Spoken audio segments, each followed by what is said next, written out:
तुम्ही नमो शेतकरी योजनेचे लाभार्थी आहात का? मग हा व्हिडिओ तुमच्यासाठी खूप महत्त्वाचा आहे. कारण सध्या लाखो शेतकऱ्यांच्या मनामध्ये एकच प्रश्न आहे. पैसे अजून का आले नाहीत? सरकारने हप्ता थांबवला आहे का? की अजून काही प्रक्रिया सुरू आहे? काही जण म्हणत आहेत, की पैसे आज येणार, काही जण म्हणत आहेत उद्या येणार, तर काही जण म्हणत आहेत अजून खूप दिवस वाट पाहावी लागणार आहे. पण या सगळ्यांमध्ये खरं काय आहे? आणि सर्वात महत्त्वाचं तुमच्या खात्यामध्ये पैसे कधी येऊ शकतात? या व्हिडिओच्या शेवटी मी उपलब्ध अधिकृत माहितीनुसार सध्याची स्थिती, संभाव्य कालावधी आणि हप्त्याची रक्कम सांगणार आहे. म्हणून हा व्हिडिओ शेवटपर्यंत नक्की पहा. तर मित्रांनो, राज्यातील लाखो शेतकरी सध्या मोबाईलकडे एकाचा पेक्षाने पाहत आहेत. SMS येतो का? बँकेचा मेसेज येतो का? पासबुक अपडेट केल्यावर काही नवीन दिसतं का? कारण प्रत्येकाला वाटतं कदाचित आज पैसे आले असतील आणि पण अजूनही अनेकांच्या खात्यामध्ये हप्ता जमा झालेला नाही. म्हणून आज आपण कोणतीही अफवा नाही, कोणतीही खोटी तारीख नाही, फक्त उपलब्ध माहितीच्या आधारावर संपूर्ण अपडेट समजून घेणार आहोत. तर सर्वप्रथम नमो शेतकरी योजना बंद झालेली नाही.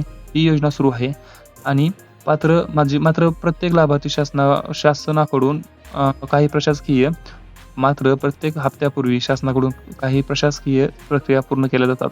यामध्ये लाभार्थी पडताळणी, आधार पडताळणी, eKYC, बँक खात्याची माहिती आणि DBT प्रणालीची तपासणी या सर्व प्रक्रिया महत्त्वाच्या असतात. जर माझं सर्व काही व्यवस्थित असेल तर मला पैसे मिळतील का? तर उत्तर आहे, जर तुम्ही पात्र लाभार्थी असाल, मागील हप्ते मिळाले असतील, eKYC पूर्ण असेल, आधार बँकेशी लिंक असेल आणि खाते सक्रिय असेल, तर तुमच्याकडून आवश्यक तयारी पूर्ण आहे. पण याचा अर्थ उद्याच पैसे येतील का असा नाही. तर कारण पैसे कधी जमा करायचे याचा अंतिम निर्णय शासनाकडून अधिकृतपणे जाहीर केला जातो आणि इथेच अनेक जण गोंधळतात. दररोज नवीन तारीख, दररोज नवीन पोस्ट, नवीन दावा, आज पैसे उद्या पैसे ही शेवटची तारीख. पण अधिकृत घोषणा नसताना अशा पोस्टवर विश्वास ठेवणं योग्य नाही. अशा अफवांपासून कधी पण लांब राहा. आणि आता एक मोठा प्रश्न, काही लोकांना पैसे आधी आणि काहींना नंतर काय मिळतात? कारण DBT प्रणालीमध्ये सर्व खात्यामध्ये एकाच क्षणी पैसे जमा होत नाहीत. काही बँकांमध्ये रक्कम लवकर दिसते, तर काही बँकांमध्ये थोडा वेळ लागू शकतो. त्यामुळे इतरांच्या खात्यामध्ये पैसे आले म्हणून घाबरायचे कारण नाही.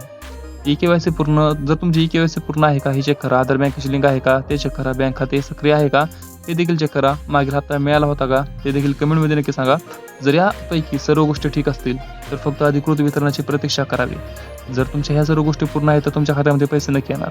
आता एक महत्त्वाची सूचना, जर कोणी फोन करून किंवा मेसेज करून पैसे मिळवून देतो असं सांगत असेल तर त्यावर विश्वास ठेवू नका. सरकारी योजनेचे पैसे कोणत्याही एजंटमार्फत मिळत नाहीत. तर सर्वात मोठा प्रश्न, या हप्त्यामध्ये किती पैसे मिळतात? तर या हप्त्यामध्ये 2000 रुपये मिळतात, हे सर्वांना माहिती आहे. आणि आता शेवटचा प्रश्न, पैसे कधी येऊ शकतात? सध्या सरकारने अधिकृत वितरण तारीख जाहीर केलेली नाही. मात्र उपलब्ध माहितीनुसार जुलैच्या दुसऱ्या किंवा तिसऱ्या आठवड्यामध्ये हप्ता वितरित होण्याची शक्यता व्यक्त केली जात आहे. ही शक्यता आहे, अधिकृत घोषणा नाही. अंतिम तारीख शासन जाहीर करेल तीच ग्राह्य धरावी. म्हणून मित्रांनो, कोणत्याही अफवांवरती विश्वास ठेवू नका. अधिकृत अपडेटची वाट पहा. ज्या क्षणी सरकारकडून हप्त्याबाबत घोषणा होईल त्या क्षणी त्याची माहिती आम्ही तुमच्यापर्यंत पोहोचवू. जर तुम्ही नमो शेतकरी योजनेचे लाभार्थी असाल तर कमेंटमध्ये तुमचा जिल्हा नक्की लिहा. व्हिडिओ आवडला असेल तर लाईक करा, इतर शेतकरी मित्रांसोबत शेअर करा आणि अशा सरकारी योजनांसाठी हप्ते आणि ताज्या अपडेटसाठी आताच आपल्या चॅनलला सबस्क्राईब करा. आपण भेटू पुढच्या व्हिडिओमध्ये. तोपर्यंत जय हिंद, जय महाराष्ट्र.